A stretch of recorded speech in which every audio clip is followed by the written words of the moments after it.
با سلام خدمت دوستداران کانال کندی شاپ شروین. امروز اومدم با آموزش یه شیرینی گردویی کاملا نوستالژی، خوشمزه، ترکدار و داخلش هم آدامسی باشه. اون چیزی که ما قدیما توی شیرینی فروشی ها میخریدیم و میخوردیم و اون طعم رو ما دوباره تجربه کنیم.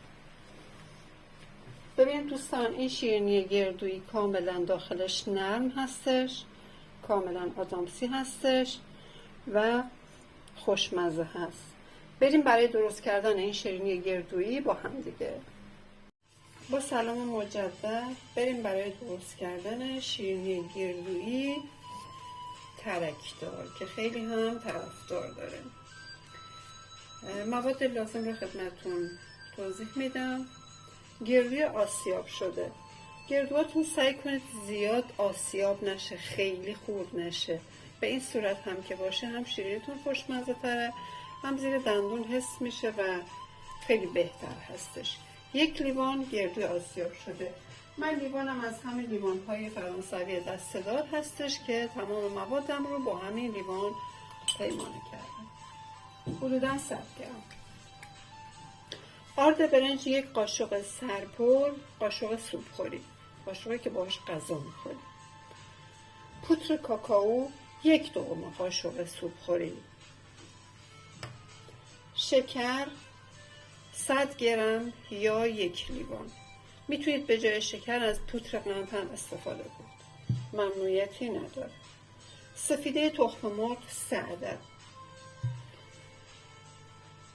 جوش شیرین 1 دوم قاشق چایخوری. وانیل هم 1 دوم قاشق چایخوری. بریم برای درست کردن شیرین. سفیده های تخم مرغمون رو داخل یه ظرف میریزیم.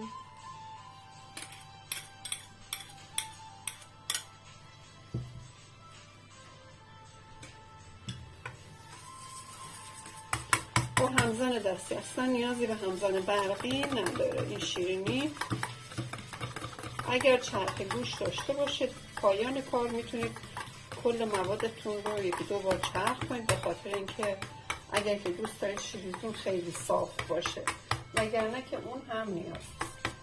سفیده تخم مرغتون که یه مقدار کوچیک کف کرد، آروم آروم شکر رو به صورت بارانی بهش اضافه کنید و هم بزنید.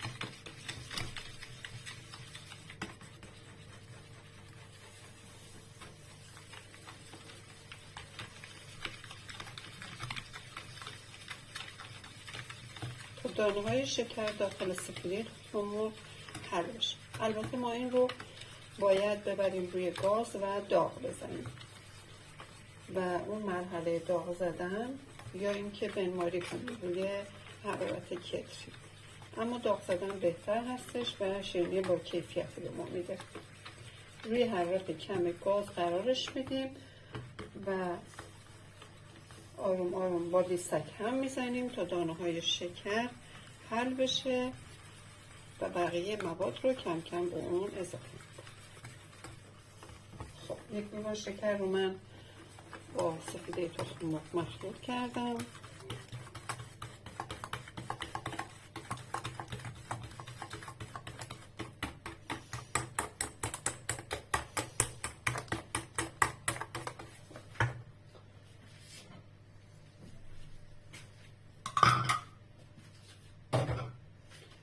در این مرحله ما نیاز داریم به یک قابلمه‌ای که نچسب باشه. مواد تخم مرغمون رو داخلش می‌ذاریم.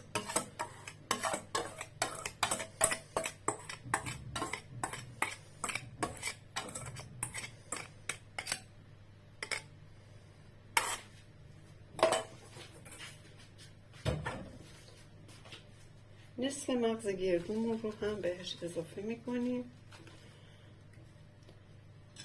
وانیل رو هم بهش اضافه می‌کنیم و دوباره هم می‌زنیم و اون رو به روی حرارت انتقال میدیم، روی حرارت گاز. شعله گاز باید به این صورت کم باشه. قابلمه رو روی گاز قرار میدیم و دوباره هم می‌زنیم.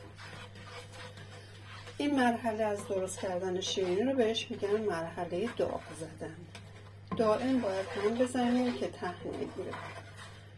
البته اگه قابلممون نچسب باشه یا چدن باشه ته نمیگیره.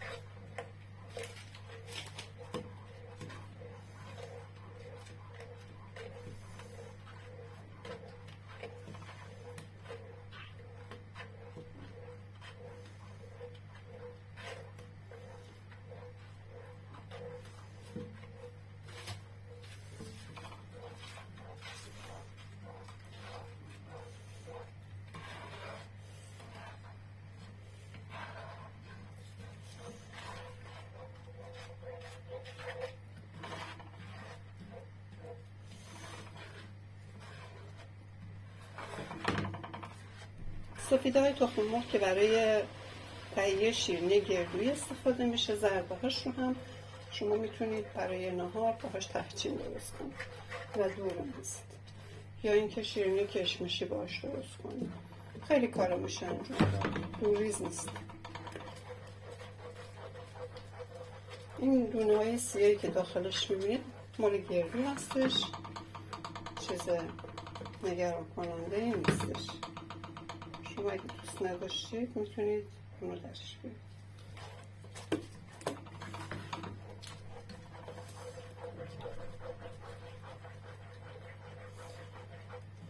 باید هم بزنید تا دانه های شکر کامل داخلش آب بشه و بعد با بین انگشتاتون تست کنید که مطمئن بشید که دانه های شکر ذوب شده و این مرحله داغ زدن کامل شد.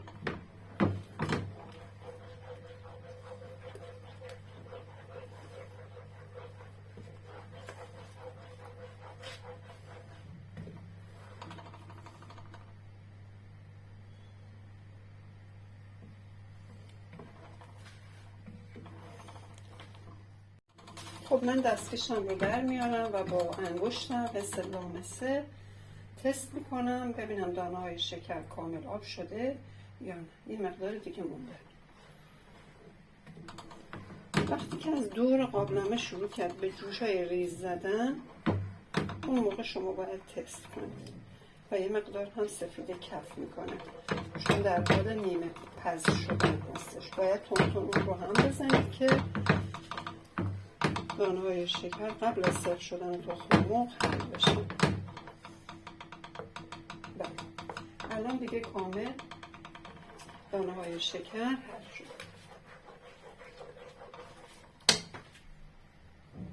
در این مرحله من یک قاشق کاکائو داشتم که اون رو هم اضافه میکنم. میتونید به جای کاکائو کیک شکلاتی استفاده کنید و دیگه آرد برنج و کاکائو استفاده نکنید. یعنی به اندازه من یک قاشق غذاخوری آرد برنج و 1/2 قاشق غذاخوری پودر کاکائو استفاده کردم برای این شیرینی. شما به جای اون میتونید یک کیک کوچولو، کیک های 1 نفره رو خورد کنید و داخلش بریزید.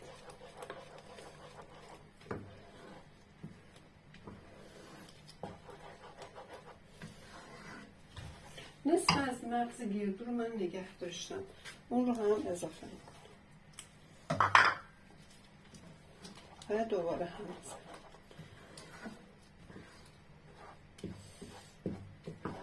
خب مرحله داغ زدن من داره به پایان میرسه.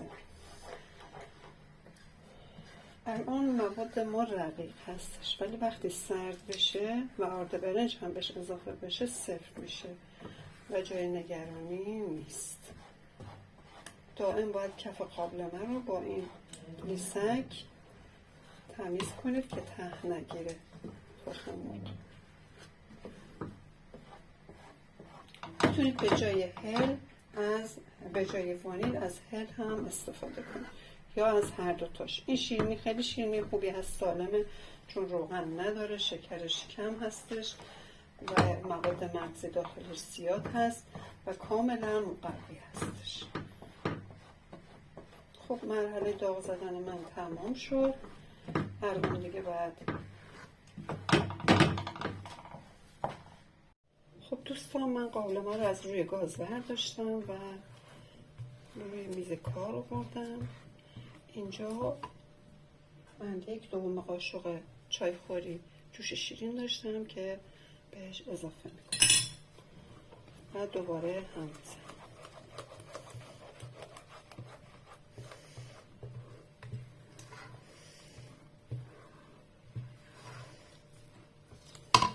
یک قاشق هم آرد برنج داشتم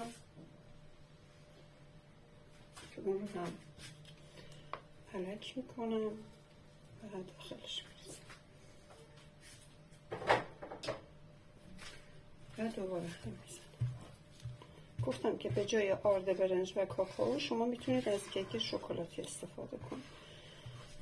اندازه یه کیک 1 نفره شما میتونید به موادتون اضافه کنید. مواد در حال سرد شدن و سفت شدن هستش. به محض اینکه آرد برنج رو بهش اضافه کردیم میبینید که داره شیرینیمون خودش رو میگیره.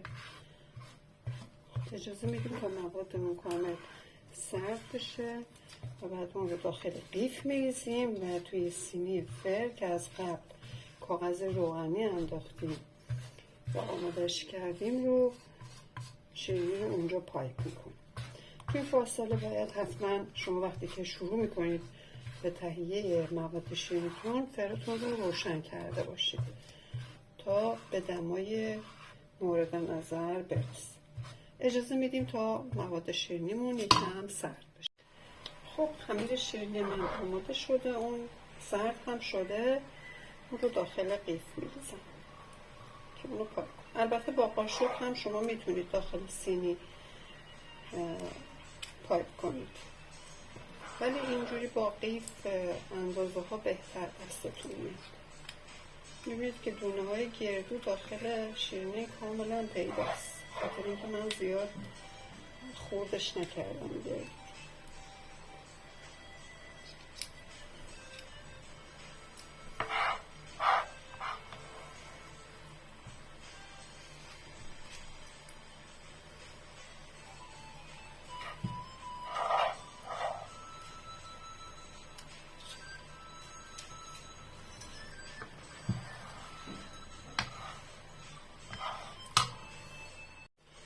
خب دوستان، من شیرینی رو مواد شیرینی رو داخل قیف ریختم و به این صورت با فاصله اونها رو پایپ میکنم. میتونید کوچکتر یا بزرگتر هم پایپ کنید.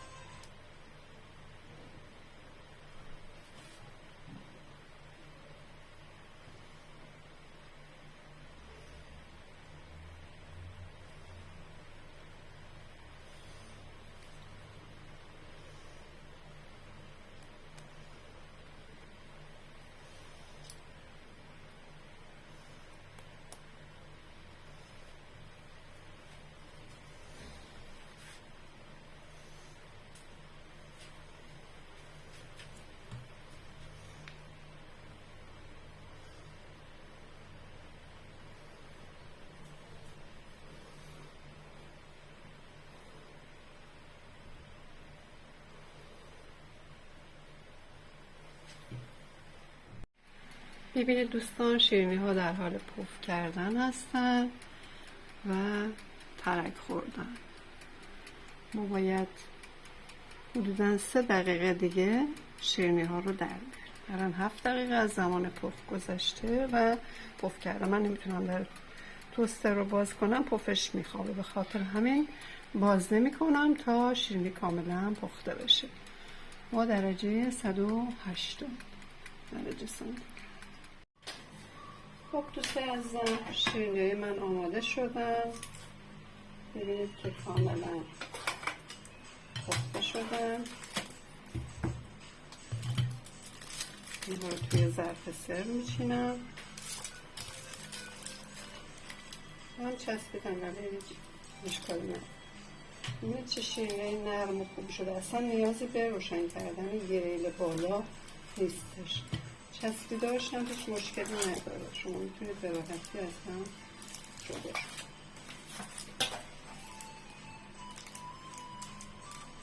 شیرینی بسیار شیرینی مغذی هستش برای میان وعده، چه برای بزرگترها و چه برای بچه ها.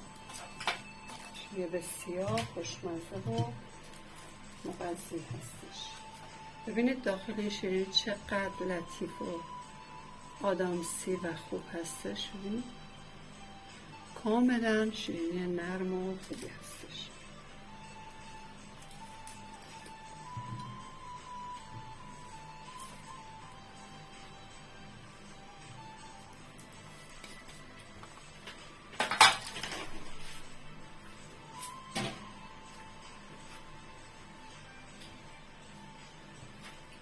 همین شیرین به کنار یک فنجان چای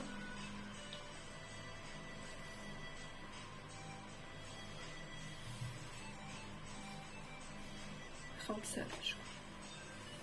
امیدوارم شما همین شیرینی رو خوشمزه و نوستالژی رو درست کنید و از خوردنش در کنار خانواده و دوستانتون لذت ببرید.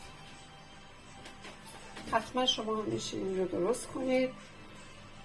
واقعا خوشمزه و خوب شده. ببینید کاملا ترکدار و داخلش هم که کاملا نرم هستش و دونه های گردو از داخلش پیدا هست. دوستای عزیزم لایک فراموش نشه، مشترک بشید تا ویدیوهایی که من آپلود میکنم شما اولین کسی باشید که اونها رو میبینید. اگه علاقه من به این سبک شیرینی های نوستالژی و شیرینی های ایرانی و دسرهای ایرانی و ترکی هستین، کانال من رو سابسکرایب کنید و پیگیر برنامه ها و ویدیوها و آپلود های من باشید. خیلی دوستتون دارم. شما رو به خدای بزرگ و مهربان میسپارم. شیرینی رو براتون انجام میدم، فقط این صدا رو گوش کنید.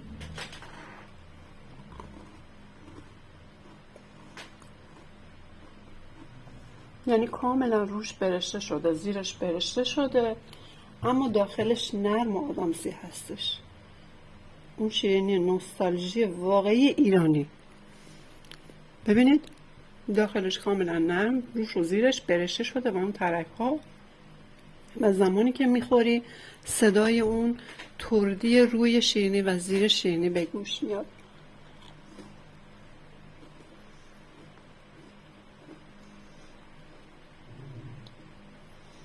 واقعا این یک شیرینی گردویی اصیل هستش.